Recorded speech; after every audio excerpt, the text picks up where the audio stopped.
Hello students.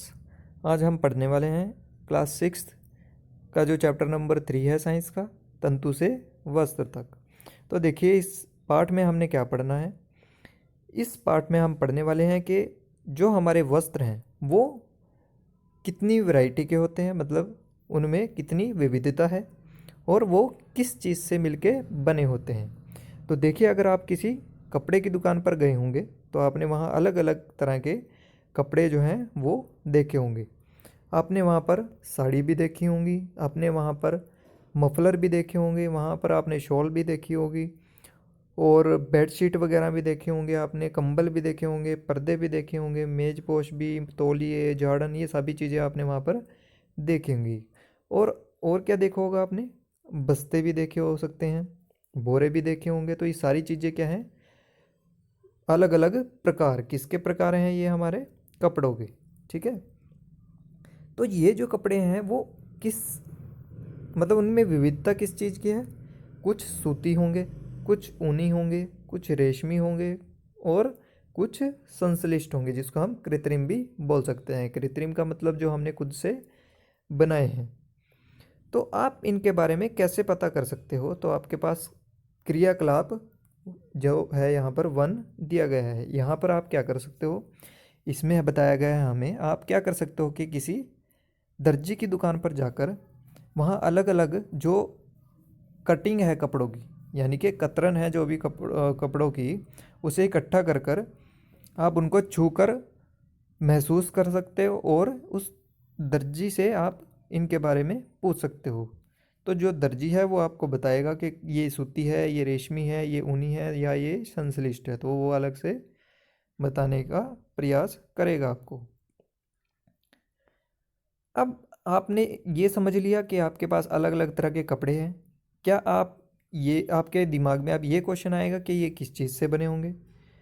तो इसके बारे में आप कैसे पता लगा सकते हो। आप जो भी आपने कपड़े लिए थे उसमें से एक कपड़ा जो है वो ले लीजिए।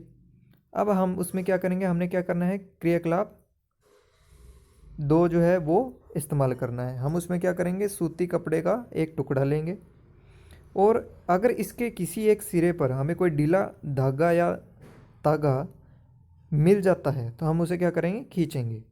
अगर हमें वो नहीं मिलता तो हम क्या करेंगे, सुई की सहायता से या पिन की सहायता से हम क्या करेंगे, उसे खींचने का प्रयास करेंगे, जैसे कि यहाँ पर आपको दिखाया गया है। अब आपको यहाँ से एक चीज़ समझ आएगी कि जो हमारा कपड़ा बना था वो क्या था, इन सारे बहुत सारे धागों से मिलके बना था। अब आप क्या कीजिए, जो इसमें से आपने धागा निकाला है, यह हम क्रियाकलाप 3 में देखेंगे, उसको आप किसी सुई में पिरोने का प्रयास कीजिए। तो आपको क्या देखने में पता लगेगा कि उस धागे में से और क्या होंगे, छोटे छोटे पतली पतली लड़ियाँ जो हैं वो और निकलने लगेंगी।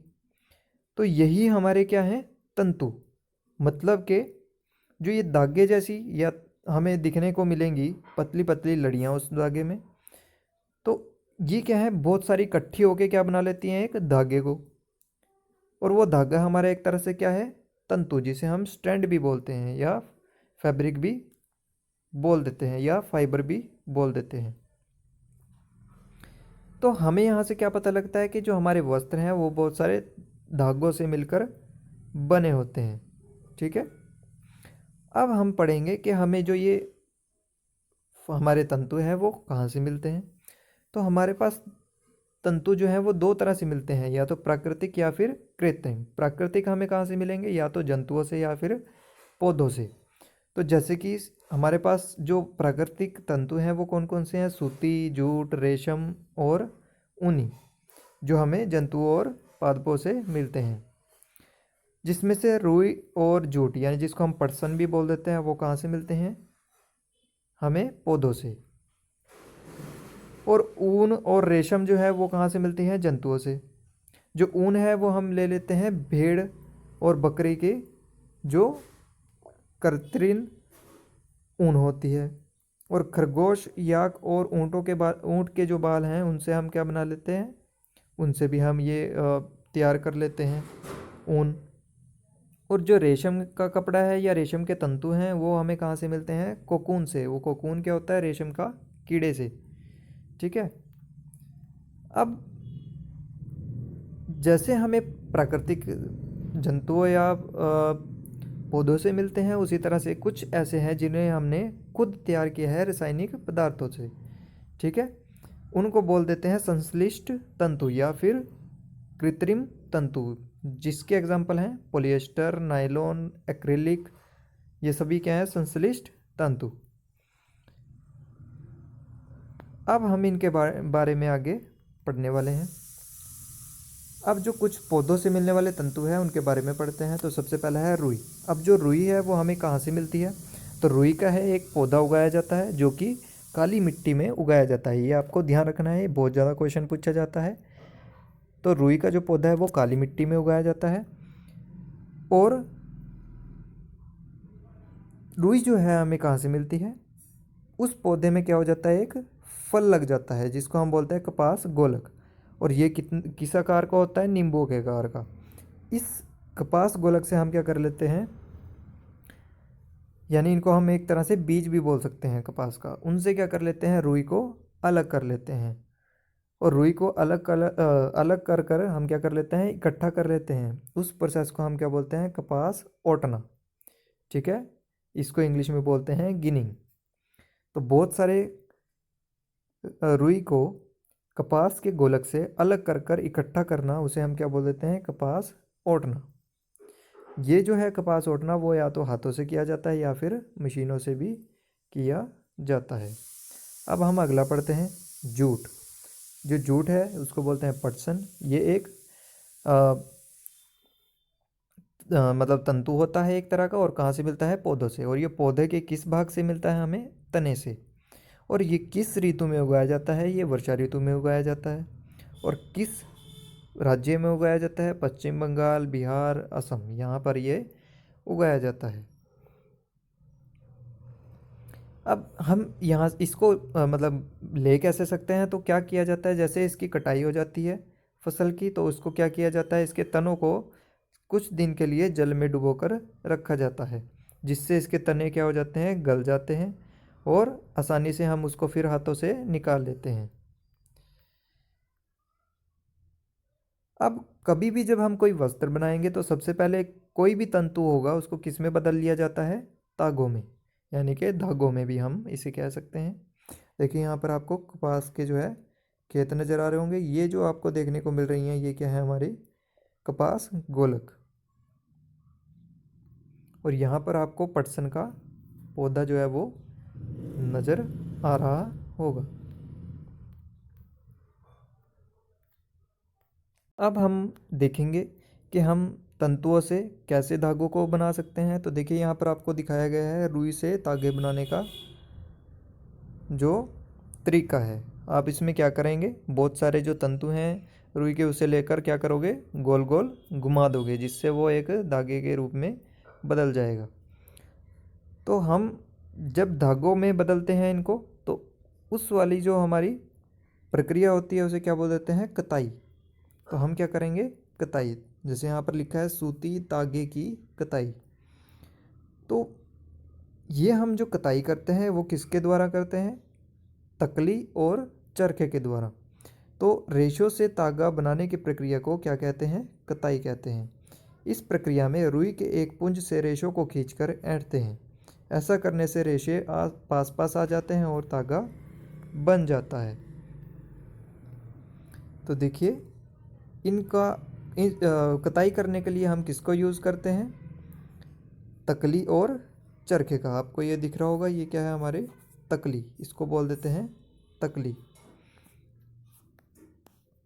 अब जो चरखा है, जो चरखे का प्रचलन शुरू हुआ था भारत में, तो वो कैसे हुआ था?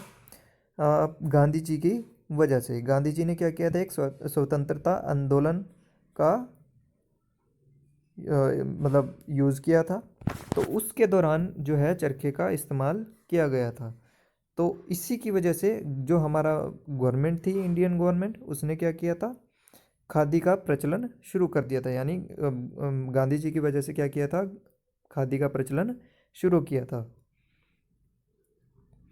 तो हम देखते हैं अब चरखा कैसा होता है हमारा। तो चरखा हमें देखने को मिल रहा है, ये रहा हमारा चरखा। अब हमने धागा बना लिया, तो धागे से अब वस्त्र कैसे बनेंगे वो हम पढ़ने वाले हैं। तो हमारे पास दो तरह की विधियां हैं जिनसे हम धागे से वस्त्र बना सकते हैं। तो दो विधियां कौन सी हैं, बुनाई और बंधाई। तो बुनाई में हम क्या करते हैं, बुनाई में हम करते हैं कि जो हमारे धागे होते हैं उसके दो सेट इस्तेमाल करके उनको इकट्ठा करके वस्त्र बना लेते हैं, तो उसको हम बोल देते हैं बुनाई। और बंधाई में क्या करते हैं, एक धागे को इस्तेमाल कर कर हम वस्त्र तैयार करते हैं, तो उसे हम बोलते हैं बंधाई। तो आपको ये ध्यान में रखना है।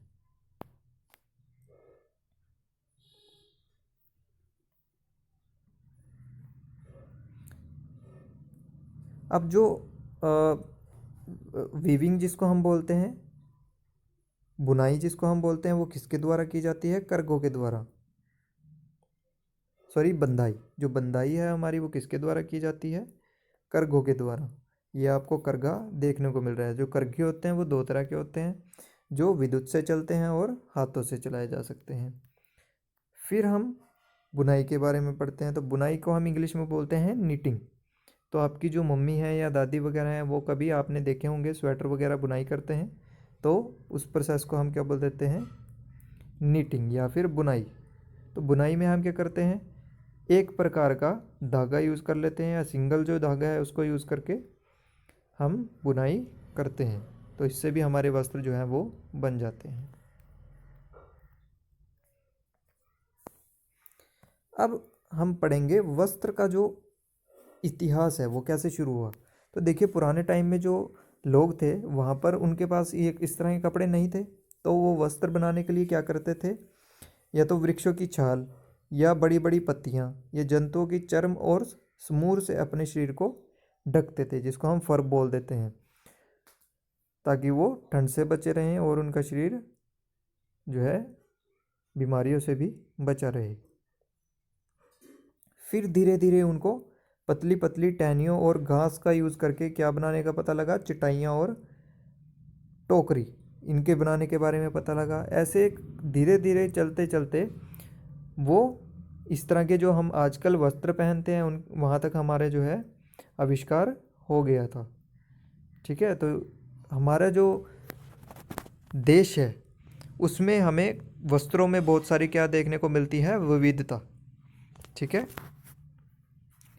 तो यहाँ पर देखिए ये एक डायग्राम दिखाया गया है, इसमें हमें क्या दिखाया गया, देखिए कपास गोलक लिया हमने, उसको ओटा, तो ओटने से हमें क्या मिले, रेशे।